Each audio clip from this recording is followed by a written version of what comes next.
Right, that is all set.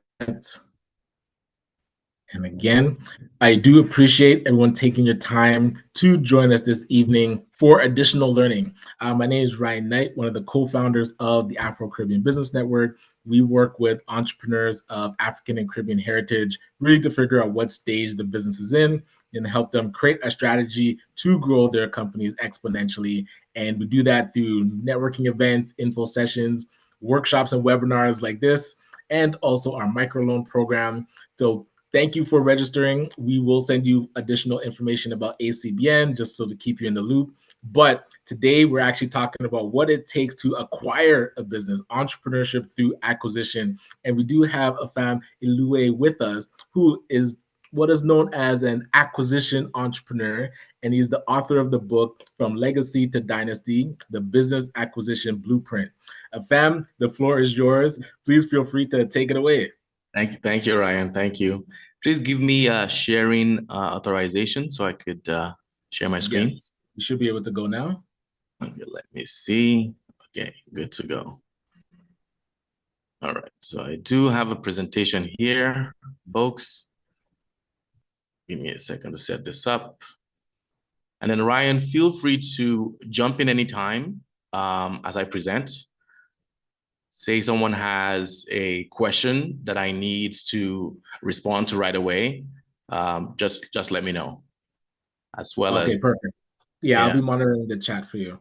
monitor the chat because I'll be focused on my presentation. And I just want us to have a discussion. All right. The goal of this presentation is essentially to have what I call a paradigm shift. Okay. If you haven't considered yourself an investor, this would be the occasion to consider what it really means to be an investor in your own business. Okay. So most of us here are entrepreneurs, and quite frankly, I define entrepreneurship differently. Okay. It's a wide range of phases. I consider an entrepreneur anyone from what is called a entrepreneur all the way to a business owner, where a business owner is someone who runs the business and the business does not run them. Okay. While an entrepreneur is someone who has the willingness to take the risk, they have the ideas, but they haven't quite put out the product yet. They haven't quite figured out the service and maybe have no clients. So they're pretty much pre-revenue and still in the stages of wanting to take that leap. So today we're going to talk about how to buy a business and what kind of incentives we can leverage to scale. All right. So without further ado, let's get started. So I assume that most of us are entrepreneurs. Like I said, an entrepreneur is anyone from just getting started all the way to someone who is very established and has full control of the business where they can extract themselves from the day-to-day. However, we're talking about the next level of entrepreneurship here. Okay. This is where we go from just owning the business to being able to acquire other businesses. And I'll show you why in a second. So the entrepreneurship journey typically is from hustle to legacy, as we call it. Okay. Because when I talk to people in the startup phases, they are usually in the hustle mode. It's all about the grind. It's all about bootstrapping and doing everything yourself and learning so much. So it's that hustle where you put in so much effort. And towards the late stages of the game, you're finding more mature business owners who are in the mindset of retirement and exiting, are thinking of themselves as leaving a legacy. Okay. This entity that they've built, okay, their baby that they've cultivated for 20 years, 30 years in some cases, some even longer. And it's all about the goodwill, okay, the clients they've served, the name they have in the community, being a staple of some sort. So it's from hustle to legacy. Now, I'm going to make a lot of assumptions here. So during our Q&A, maybe you could help me understand where you are in the process.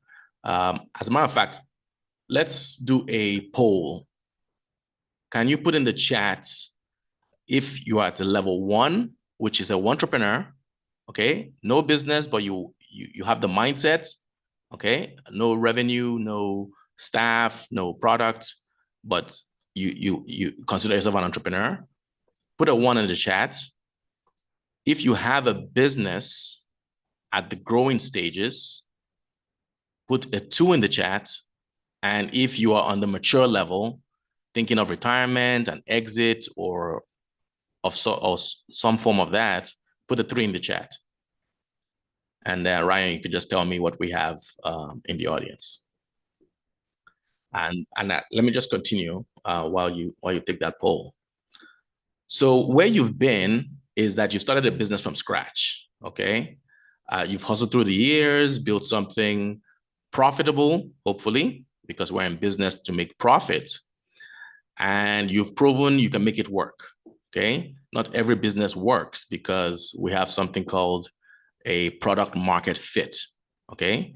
There has to be demand for your supply, whether it's service or products. So you've taken the hardest steps. Not everyone can take the step off of a corporate job or a secure paycheck to what we crazy people as entrepreneurs do by investing 80 hours a week to avoid working 40 hours a week, okay? Only crazy entrepreneurs do that. Now, where you are right now, if I'm talking to folks in this stage of growth, is that your revenue may have plateaued, okay? Year after year, you're seeing the same numbers and you're just basically holding the line. So that's, a plateau in your revenue.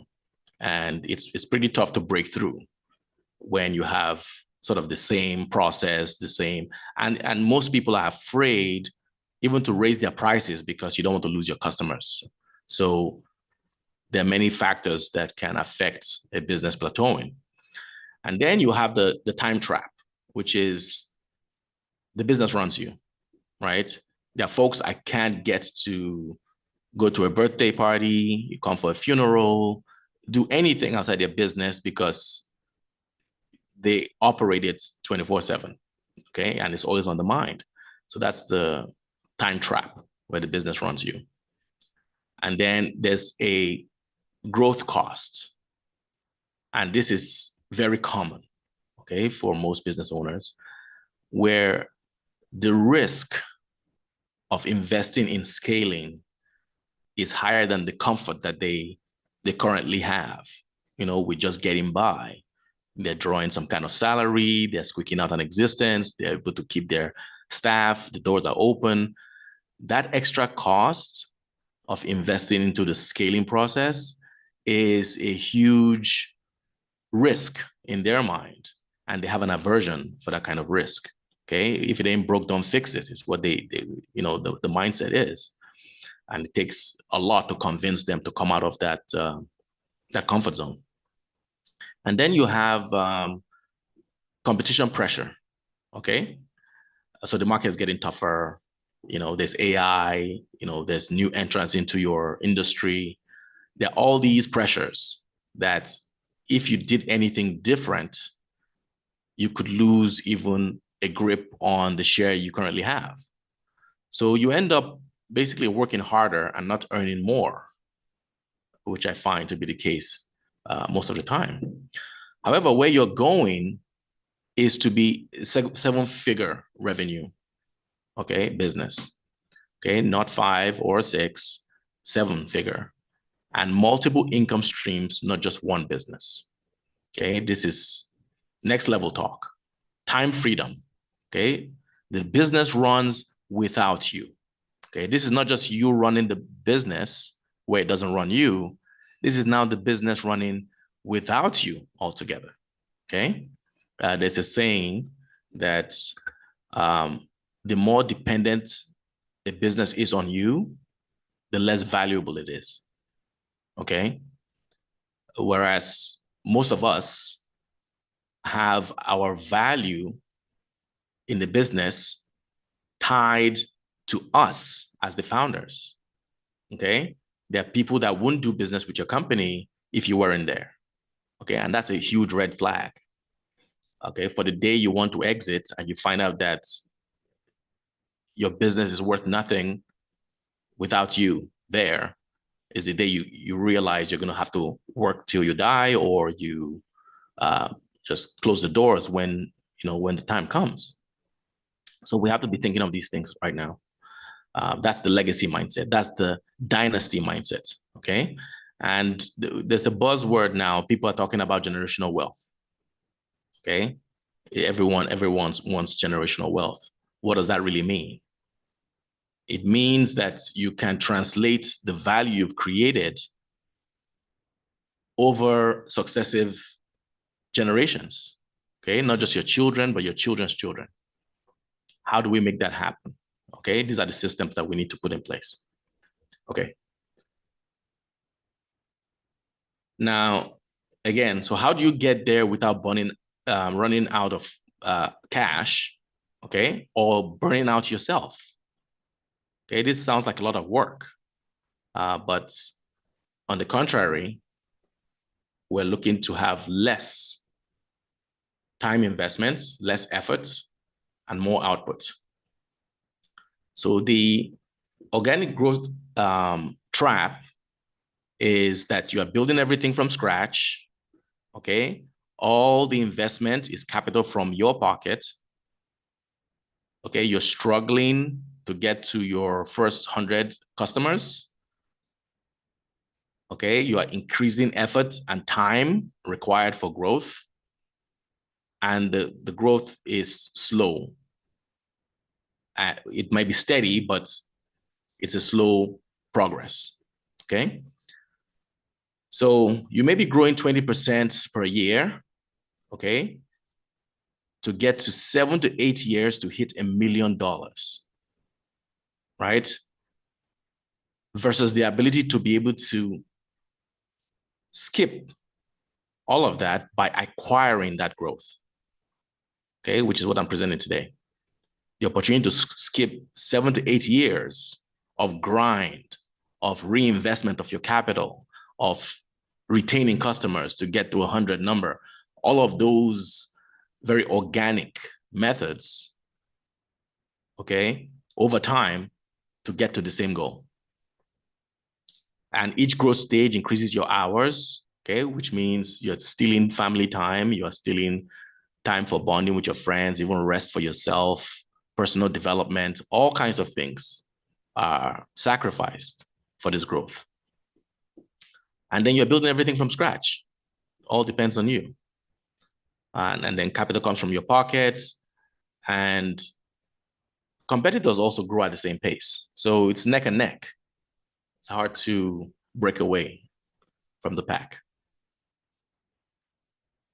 Now let's look at a story. This is a case study here where you have an 8-year catering business that is doing 300K revenue with 80K profit. So they're stuck on this high input of their time, 70 hours per week, and basically not getting anywhere. What happened was they bought a competing catering business, okay? So the purchase price was 150K, they paid 30K down, the rest was financed. And they did stretch to get some government grants that helped them hire the right talent to grow their business. Today, they are making 750K revenue with less hours and now eyeing another acquisition. Because once you get past the first one, the second one makes more sense, the third one comes naturally, and this is the progression. So that's how I wouldn't say easy it is, but that's how simple it can be. Okay. So the question is, what if you could buy growth instead of building it from scratch? And how do we answer that? So there are two mega trends colliding, right now. The great wealth transfer, most of you might have heard it. Okay. And then you also have a lot of people that are leaving the corporate mindset. Okay. That's why we have this side hustle culture.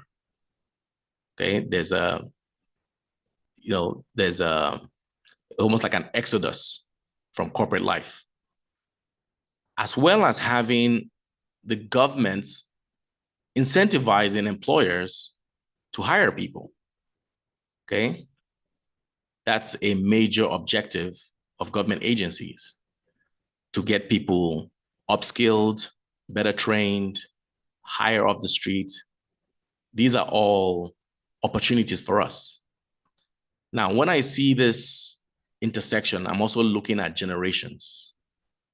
There's also a generational dynamic also happening here with the wealth transfer, trillions of younger generations inheriting wealth from their parents, and they need to be trained for that succession.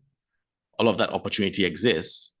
So I see myself usually as a conduit, okay, for that transaction. So you have the boomer generation, which is, comprised of people in their 60s and 70s. And then you have the people in the middle, which are the Generation X, which is my generation. And then folks, below us are the millennials, right? And then I know you have the Gen Z and A and all of those, but I just group everybody into millennials, and everyone below me is a millennial. Now, I would also like to figure out a sample of the room. If you're an X, put a 2. If you're a boomer, put a 3. And if you're a millennial, put a 1 in the chat. Ryan, how are we looking for audience participation? Are we having any feedback? Yeah, it seems majority are entrepreneurs of level 2, and then we're gonna check to see which I guess which generation. It's between 1 and 2 so far. What was option 3? Boomers. Boomers? Okay, no boomers yet. People looking to retire. Gotcha. So some of these stats show that so 76% of Canadian business owners are 55 years and over. Okay. Now that's a very telling stat. These people have a particular mindset. They're thinking towards the future. They're thinking of what they've created all this time. What's their story going to be? This is where the legacy mindset comes in. What value have they created? Can they ever afford to leave? Okay, this business, this life they've created for themselves, to have time to actually enjoy it. So this is a very critical demographic. And also we have the 2 trillion in business changing hands by 2030. That's also very critical. How we position to participate in that wealth transfer. Most of these businesses, like I said, have no succession plan. Okay, and what that means is a business is built by a founder, and then they look back to their children, and there's no interest in continuing the family business, essentially. The children are either, involved in their own career choices, or they just don't have the competency. And then this founder also has employees that could probably step in, but have no entrepreneurial spirit, so to speak. That's where the opportunity also is. So they're left with a business that may be profitable and have a good client base and have goodwill in the community, but no leader to step in and carry it to the next level. Some of these businesses even have an owner that knows how to grow it, scale it, but has no energy and no interest in investing all that time. So that's where the opportunity also lies, because these people know how to grow this business, but they just don't have the motivation to do so. But if somebody else were to step in with new energy, fresh set of eyes, they will give you a roadmap and you'll be able to do it quite easily, especially if you have something like hiring incentives from the government, training grants, and things available here in Canada that most small businesses don't know exist. Okay. So this is what I call the power move. You buy a profitable business, which already has customers, systems, and cash flow. So we're not trying to brand ourselves. We're not trying to introduce ourselves to the market, seeing what works, what fits. It's already there. There's already a system. It may even be an archaic system. Most companies you go into have a legacy system, whether they're using Excel or, whatever they're doing by hand, it works. Okay, they have a system. They have cash flow, okay, which is usually an issue when it comes to making investments. Businesses that have cash flow. And then you have the opportunity to fund your growth with hiring incentives, okay? First, you want to scale without burning your capital, okay? You go from stock to scaling in 12 to 24 months and further scale by hiring the right people. But then the main power move is to build a portfolio, not just one business. Now that's a very advanced thing. It's very sophisticated when you start having more than one acquisition in a portfolio and how to make that all work together. So we'll cover that at some point. But the idea is just to think beyond the one business that you're currently involved in. So the math changes. Okay, so your business is 300K revenue, plus a target business of 200K, combined is $500,000 in revenue. Again, so what really makes this magical is that although you've nearly doubled your revenue, which is your top line, you may be using the same fixed cost, okay, the same resources for accounting, for HR, for systems. Those things you've already invested in can serve those two businesses in one pool. So that improves your margins, which is what we call economies of scale, okay? And then your hours also decrease, okay? Because you've bought the proven system. So you are doing more with less, essentially. So there are three basic acquisition models. Okay, when people come to me, they're always asking, like, what should I buy? What kind of business should I buy? So the models, the way to approach this is, the first model is to buy out your competition. Okay, what this does is create market share for you. You eliminate the competition, and you see this all the time. There are people who've been competing in business, whether it's construction or, any kind of commodity, and there's just one person that has been like a stick in your craw. And one day they come to you and say, hey, will you buy me out? Now that it's a turning point. You accept all of their market share that you guys have been fighting for over the years, and it eliminates that competition, and the friction just relaxes from there, and you have a better time. So buying out your competition is one model to think of what businesses to buy. And the other model is what we call a vertical integration, where you're going up and down your supply chain. You buy your supplier, okay? And that controls the margins because you're not marking up for yourself as much as a supplier would. So that's another acquisition strategy. And then my favorite is the portfolio play, where you're buying different industries in a diversified framework, and then you get passive income. Now that's more sophisticated, and I like I said, I have a framework for that, and that's something we can explore much further down the road. So here are examples of funding opportunities that you can get as an entrepreneur, as a business owner.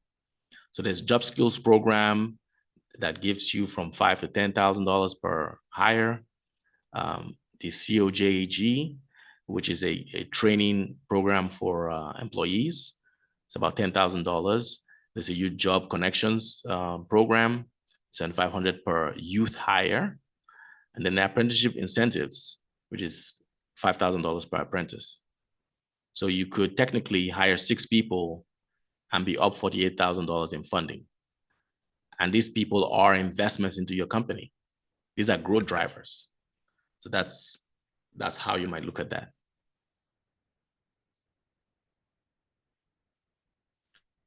So here's another deal structure.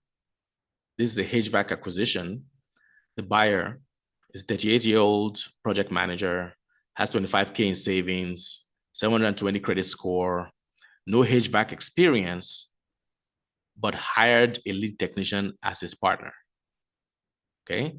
So when you think about acquiring a business, you don't always have to be the expert. You could always acqui-hire, all right? You could either partner with somebody or hire the talent that will run it, okay? So it's a 15-year HVAC business. The owner is retiring at 68, 850K in revenue, 180K in profits.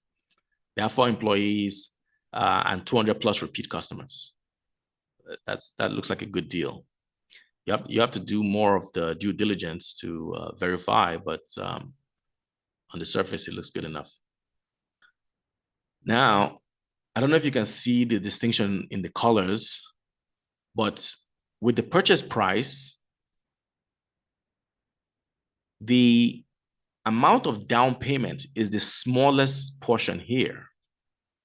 Okay, they put this much in down payments. The rest is what we call seller financing. This is where the owner of the business who is exiting is carrying most of the note. And then the rest is a loan, a bank loan. Okay. So you can actually leverage the value of the business to get a loan that pays out the owner who is also carrying a note while the business pays down the loan you have from the bank. That's how you leverage to buy a business. Most people think you want to buy a $1 million business, you got to have a $1 million check that you can write out. It doesn't quite work that way. You can actually have a small down payment, negotiate very good terms, and have some lenders give you the rest. So again, what happened next after they had acquired the business? They had gotten job skills to hire apprentices for 16K, used the job grant, trained 3 staff for 12K, and they got a 28K government grant funding in total. By year 2, the revenue was $1.1 million just by that injection. The business value is now $650,000. They've gained $200,000 in equity in 18 months. Okay, this is why a business investment is almost the most elastic asset you can have. It grows much faster than you can have a property, for instance, or even your stock portfolio. That's why the business asset can exponentially outpace all other forms of investments. So the owner's income at that point is $106K versus $75,000 corporate salary that they were previously earning. Now, this is the example where this person had no experience in HVAC. They had a partner who had the technical experience. They put this deal together, and they're collecting a six-figure salary that's better than what they had from the 9 to 5. Now they're planning the next acquisition. That's how that can go. So this actually works, okay? And how does it work? It works in 5 phases. Okay, so foundationally, first week to the 4th week, you are leveraging your credit. Okay, this is up to my credit score of 720. You build a deal criteria, which is know what you're looking for. You set up the entities. Hopefully you already have an entity registered. This is what we call an SPV, a special purpose vehicle. So it's different from anything that can tie you in liabilities to your acquisition. So this is a fresh entity, okay? You just register a company, set it up, have your deal criteria, and go find that opportunity. So then there's deal sourcing between week 5 to 12, where you're screening all these opportunities. It's an involved process, but once you start talking to people about your objective to find deals, to find people who are looking to exit from their companies, these start to snowball. A friend of a friend, a cousin of a friend, and all of these people know you're looking for a deal. These things start to come through. So you're screening opportunities, 20 to 30 opportunities. You do deep dives into the ones that are closer to your criteria. And then we get into what is called the due diligence. Okay, this is where we're looking at the books, the financial audit, operational assessment, and looking at any legal constraints that the business could have. If they have any liens, lawsuits, anything like that.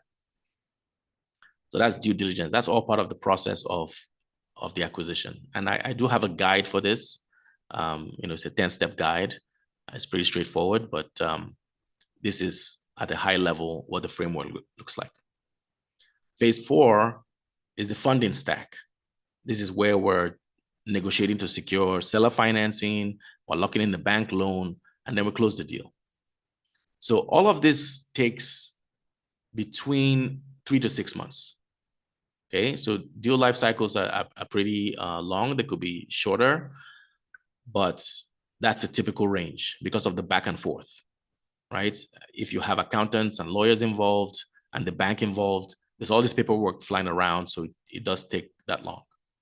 And then from month 6, once you've acquired the business, this is where we start looking at how do we have extra capital injection from all of these grants, from all of these incentives that can help us hire the right people to scale the business between months 6 and 12. So within a year, this can all be done, okay? That's what this framework shows us. Now, why this works for you specifically? So most of us here are operators of our own business, okay? So you already understand business operations.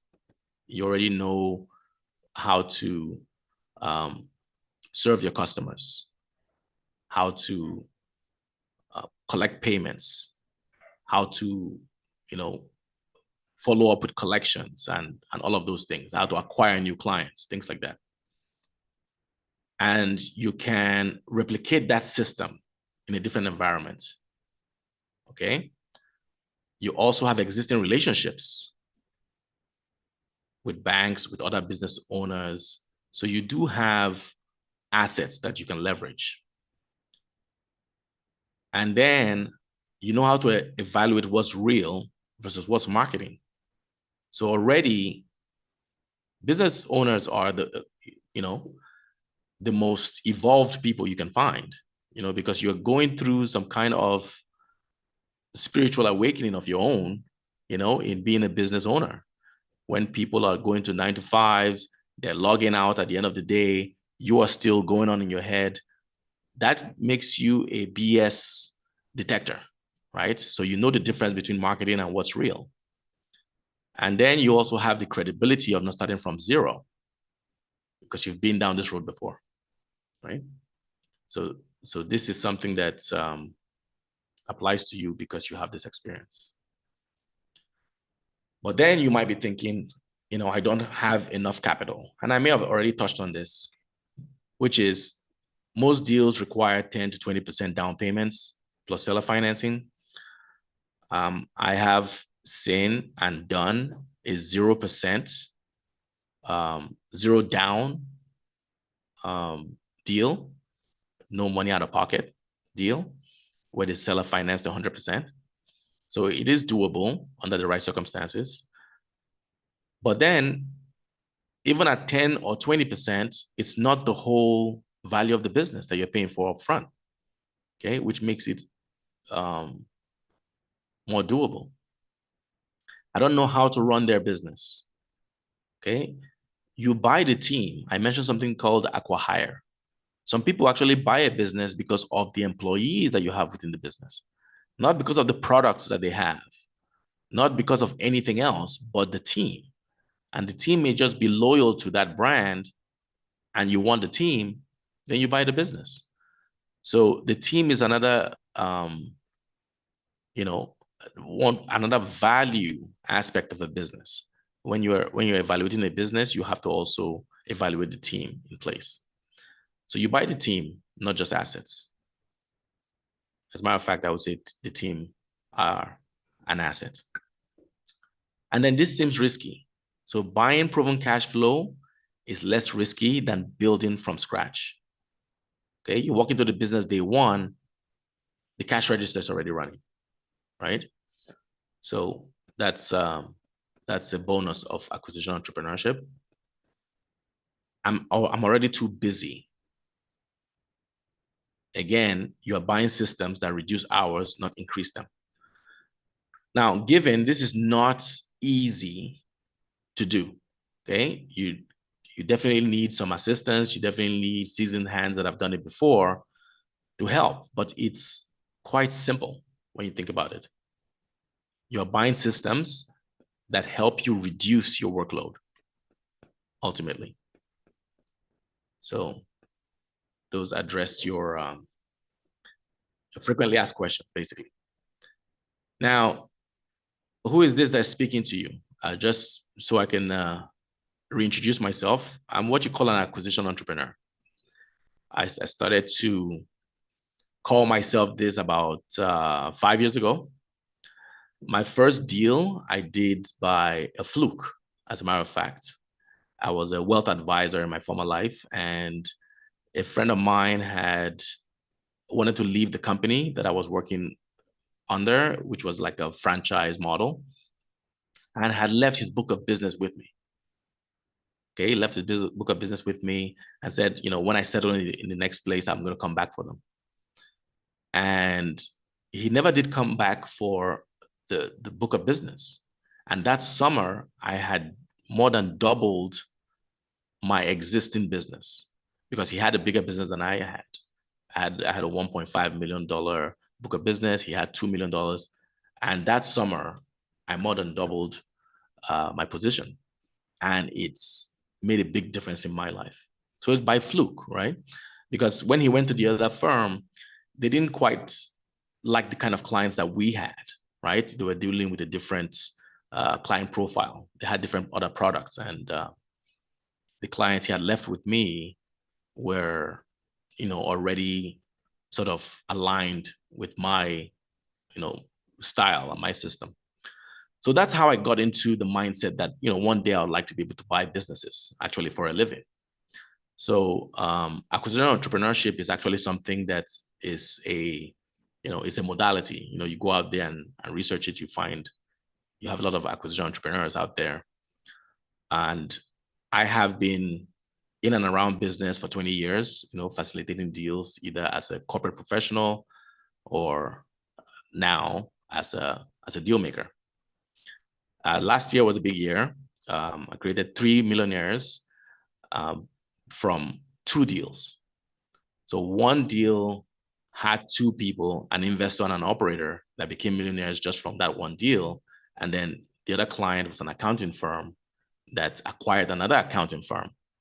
to get their $1 million mark. So in all of that, I got my framework down on paper and published a book. Okay, it's called From Legacy to Dynasty: How to Create Generational Wealth, the Business Acquisition Blueprint. And I do facilitate on both sell side and buy side. So I'm advising both sides on how to make deals happen. So I'm not a broker. I am a deal facilitator. And when you read my book, you find I have a very holistic approach to it. It's not just about the transaction of M&A, but it's also about the life that we build, okay? Like I call it the dynasties that we build, not just a business. Because you can actually build a community around a business that gives you a kind of lifestyle, which is what everybody wants, okay? We all want connection. We all want to be, valued and recognized and things like that. So all of that framework comes within my approach to business acquisitions. So that's me in a nutshell. And how are we doing for time, Ryan? Yeah, we're open. Like, you can let me know if you want to take a couple questions now, or if there's something you want to finish, and then we can open it up for questions. Yeah, no, I have a few more slides, and then I'll turn it over for questions. Okay, sounds good. Okay, cool. So my unique approach is deal facilitation. So I don't just find deals. I'm on your side from end to end, right? I call it from deal flow to deal done, okay? Which has deal flow, which is how we go find the opportunities. We're usually looking for what we call off-market deals. It's not just what is posted on, marketplaces. We're looking for what we call motivated sellers, okay? Not just people who have been shopping their business around, but folks that you can actually make a deal with based on a need, based on a life circumstance, right? So which helps with our deal structuring. We have more creative financing there. You can have more minimal cash outflow because it's creative, because it's motivated seller, right? And then the deal funding, right? So again, if they're motivated, then the stack is actually more favorable to you, especially here in Canada, where we're leveraging all these facilities we have. Banks have exclusive M&A centric products for people in the Afro diaspora. Okay, so people from this community can tap into those kinds of products. Okay, when it comes to buying a business or a merger. Okay, and then we have our grants, like we've mentioned. Then we close the deal. So deal close is where we do legal, we do all the this knowledge transfer. Typically, you want the owner to stay on for a bit to guide you through what a day in a life looks like for a few weeks, few months, whatever that looks like. And then, you transition to full ownership. Deal scale is where we take advantage of these hiring incentives and employ some traditional growth strategies, and you're off to the races. So you get a system, not just a transaction, an end-to-end system. So very quickly, I'll touch on some of my frameworks. I won't go too deep into them. I told you I come from a very holistic background. So I'm looking at everything from the person, the physical aspect of a person, what you can see, which is person, place, and property. Okay, your intellectual aspect, which has to do with your education, your experience, and your expertise. These are all measurements that I go into just from the first or second call, right? And the emotional aspect, we're all emotional creatures as human beings. So my guiding, compass is truth, okay, reciprocal love, and emotional intelligence. And then also we have a spiritual element of our lives, okay? Whether we practice any particular faith or not, we do have a spiritual side. And, I contemplate the knowledge that you have with respect to your spirituality, the wisdom in your practice, and what you understand from all of that experience. And finally, there is a formula. This is just a tease for the formula. It's IP plus ROC equals $1 million. Okay. I feel if you combine your intellectual property with your relationship capital, most of us have networks here, you're going to get $1 million valuation. Okay. And I'll show you how when the time comes. So the next step, where do we go from here? You choose your path. Again, this is just a conversation that we're having, just to plant a seed and to, shift a perspective. If you didn't already have, this viewpoint, because this is not new. Okay, most people are already thinking about things like this, but I'm just here to lend my voice to it, and I'm here to show you what's possible. And again, most of these presentations happen and then there's inaction. Okay, so it says some of you will leave and never think about this again. And that's okay, right? And just keep doing what you're doing. But a few of us, okay, they're going to do something. You're going to click. This will click for you. And in 18 months, you email me and say, I just closed my second acquisition and your revenue is double. Okay, and I'm working less than I was before, which is what most of us want. Okay, we want time freedom. Okay, not just financial freedom, but time freedom. So the best time to buy a business was 5 years ago. The second best time is today. All right. So that's a call for urgency. Now, these are my calls to action, essentially. If you want to understand more about my framework and all of the things we've just unpacked here today, you could get my book. It's on Amazon. It's called From Legacy to Dynasty: How to Create Generational Wealth, the Business Acquisition Blueprint. Ryan can put the link in the chat, or you could schedule a conversation. Okay, it's an alignment call, and Ryan could also put that link in the chat. And then you could also download for free what I call the 10-step deal-making guide. So it shows you how easily a deal can be made within 10 steps. So those are the resources available for you today. And with that, I will turn it over for any questions and we can chat further. Sweet, sweet. Yeah, I'll definitely, I did see a question if the presentation would be made available. You let me know. I will grab the link for, just to book a call. If there is any specific questions that are burning right now, feel free to raise your hand or unmute.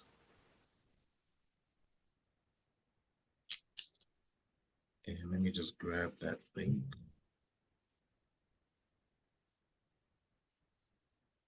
Now, there was a question about generations. Did we get any response, Ryan? Or okay, yeah, let me look through. Yeah, it looked like most was the Gen X or my people. I think not any boomers. That's interesting. Okay. Yeah. Ken, you can go ahead. Yeah, sorry. So I'm currently working with a couple of partners, and we have an opportunity right now on our table where the seller is highly motivated, and one of the challenges, well, I looked at your formula. You said obviously the seller or the vendor take back the seller financing. That's agreed to right now. But what we're finding is that a couple of the partners aren't able to come up with the deposit that's required. Are there other financing other than banking that we could explore, that you have explored to get like the additional pieces to close the deal? That's a good question. The cash is always the bottleneck, right? But let's go back a step. Why do you feel that the seller is motivated? What is his reason for selling the business?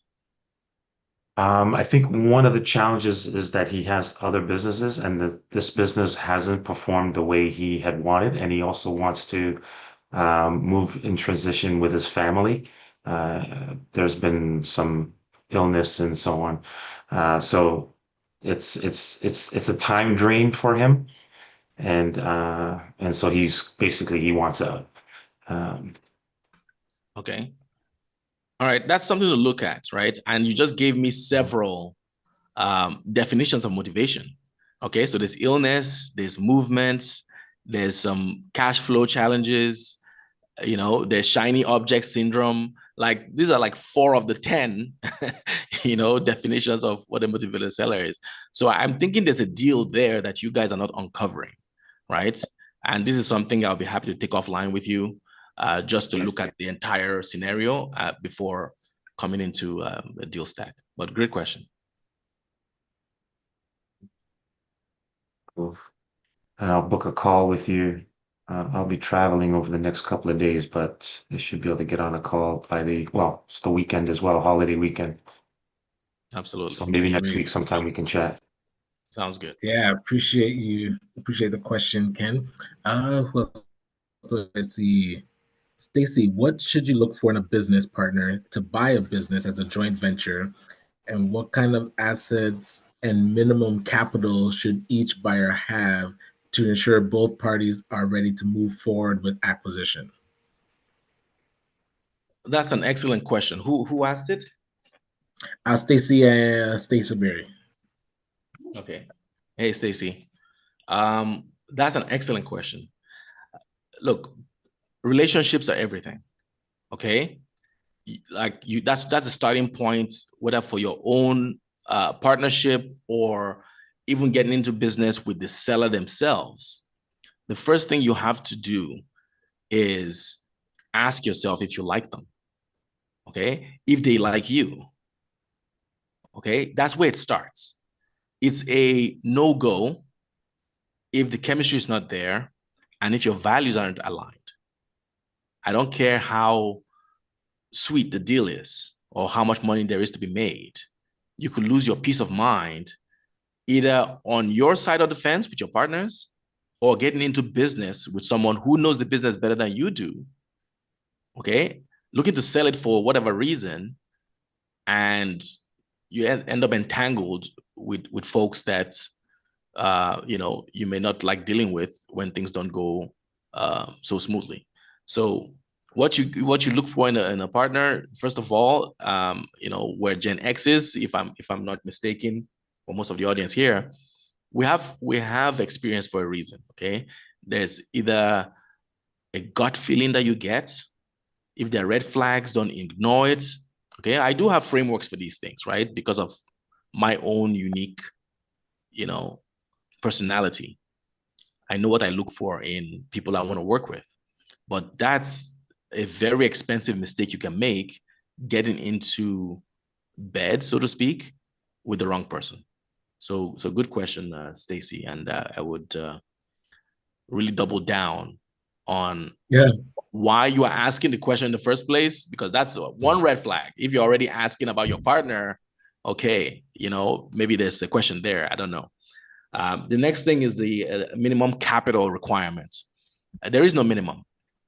Like I told you, you could actually have a 0 down deal done, okay, quite easily. Or you could have external investors inject capital for you to acquire a business, depending on how attractive it is.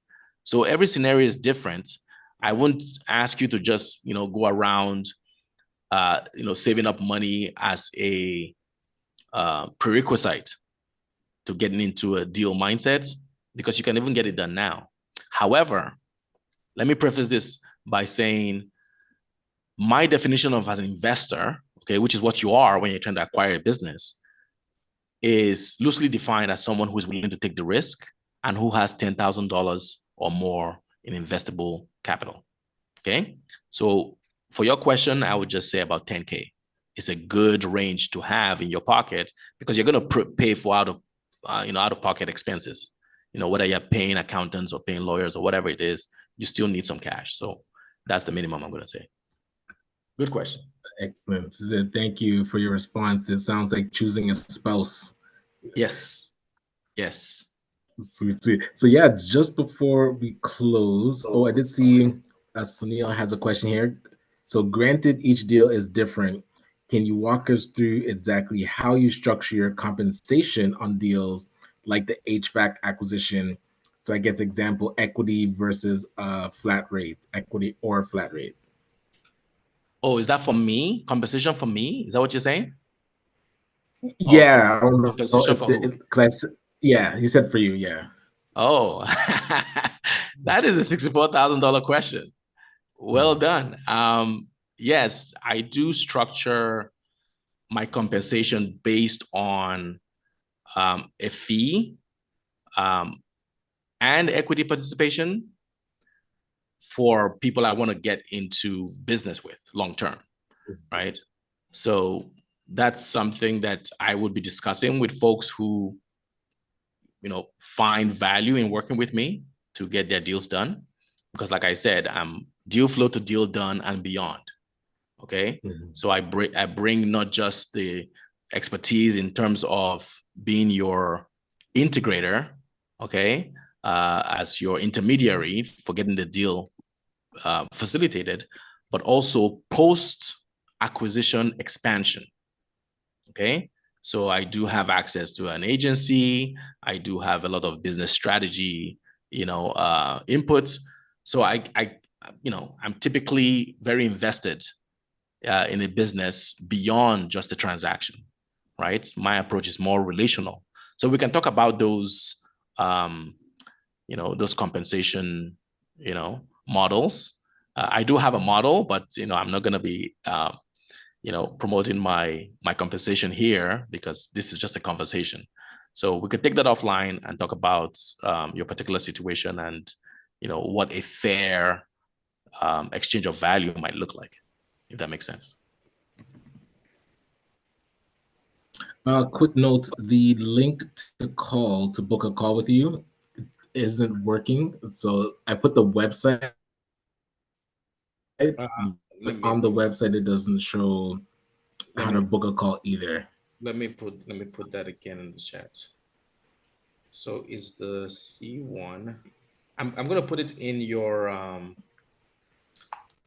WhatsApp. Can you pick it from there or no?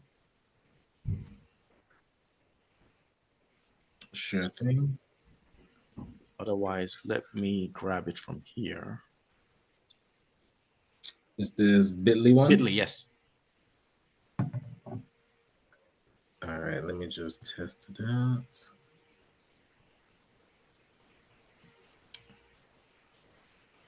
Yeah, that one's working. Okay. So the booking call is in the chat. The Bitly one works good.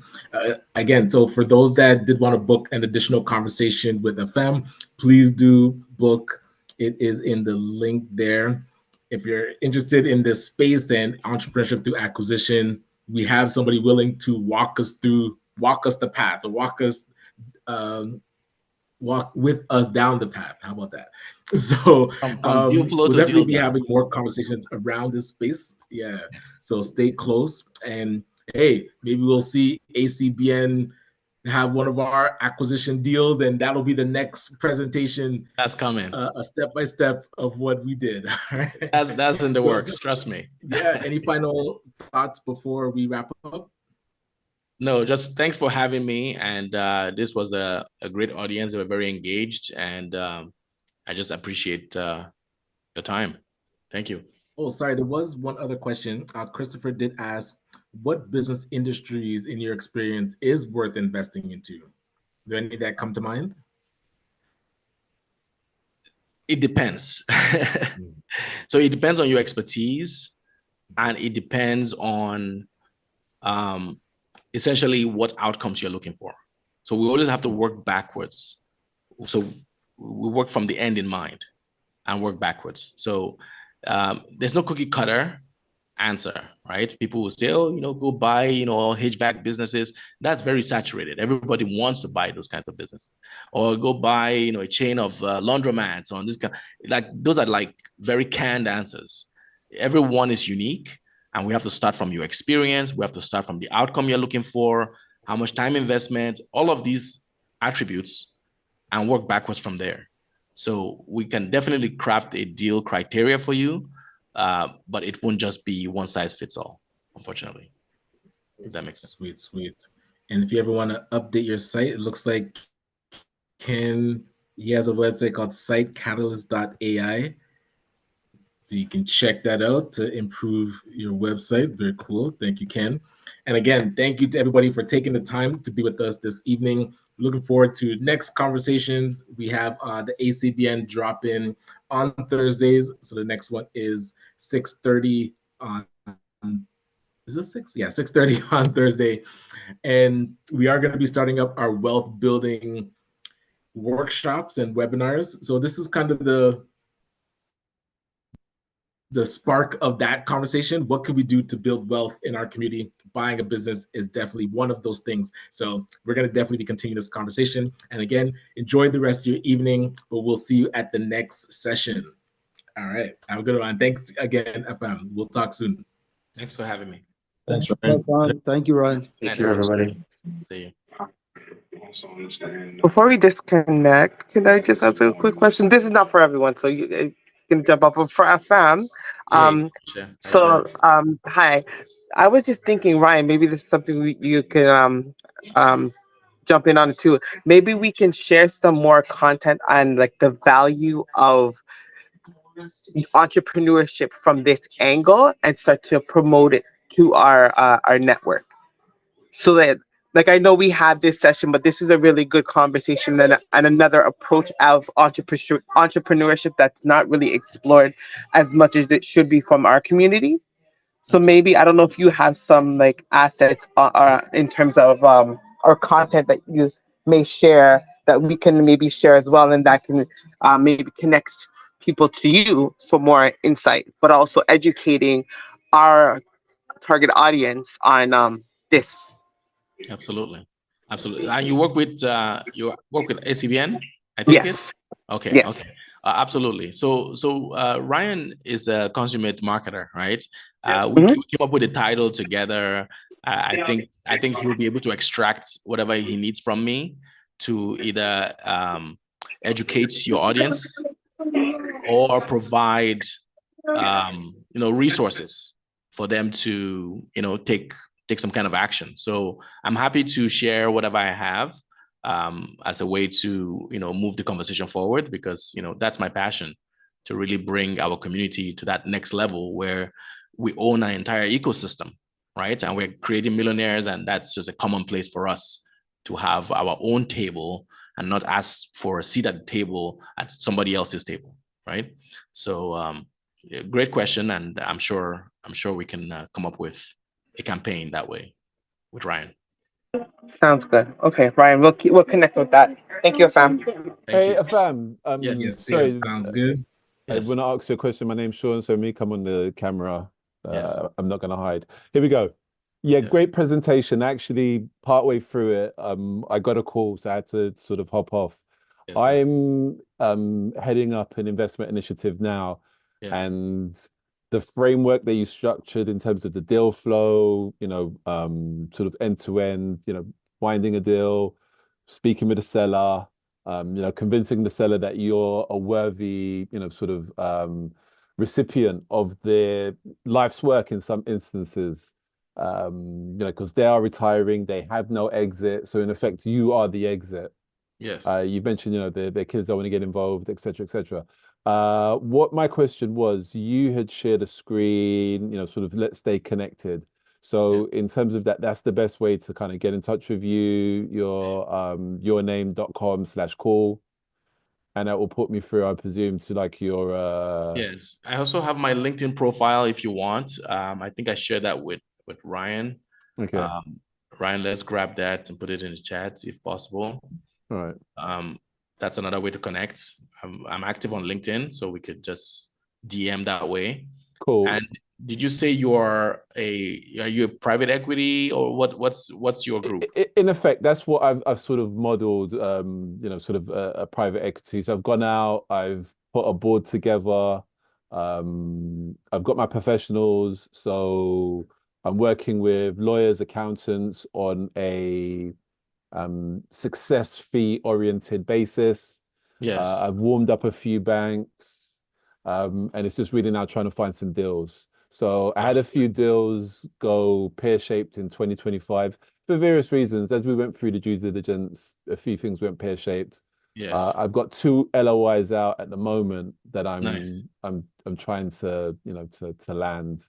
Beautiful. So yeah, it'd be good to catch up with you offline and You're a connect. search funder then. In effect, yeah, something like that. Yeah. Beautiful. Those are my people. Those are my people. Very good. Okay, good. All right. So we Yeah, should no, definitely I'm connect. eager to connect with you offline for sure. 100%. Okay. Thank you. Thank you, All right, Sean. you're welcome. Good to meet you. Likewise. All right. Ryan, was that it? Are we saying good night? Yes, I think we're good. All right. Have a good one.